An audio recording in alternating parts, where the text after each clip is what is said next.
বহ পেন্টিং কার না ভালো লাগে, আমার তো ভীষণ প্রিয়।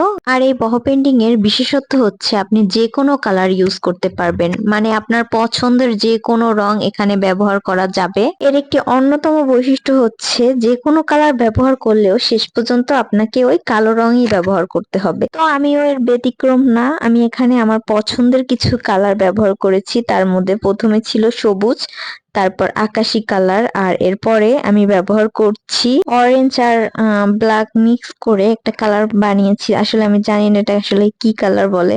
তো পছন্দ মতো যে কোনো কালারই ব্যবহার করা যাবে, আপনিও চাইলে ইচ্ছা মতো কালার ব্যবহার করতে পারেন। আর এখানে আমি যে রং ব্যবহার করেছি সেটা হচ্ছে অ্যাক্রিলিক কালার। আর এই অ্যাক্রিলিক কালার কিন্তু আশেপাশে সব জায়গার যে কোনো দোকানে পাওয়া যায়। অনেক কালারই ইউজ করলাম, কিন্তু আমার এখন মনে হচ্ছে একটু রেড ইউজ করলে ভাল লাগবে, তো আমি একটু রেড কালার মিক্স করে নিচ্ছিলাম। এখানে একটু রেড আর অরেঞ্জের শেড দিব।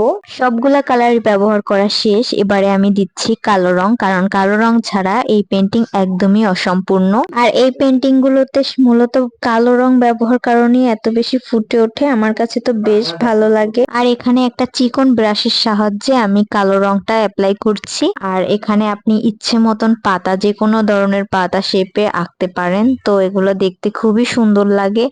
এটাই হচ্ছে বহ পেন্টিং এর মেইন আর্ট। এদিকে বলতে বলতে প্রায় আমার পেন্টিং করা কমপ্লিট।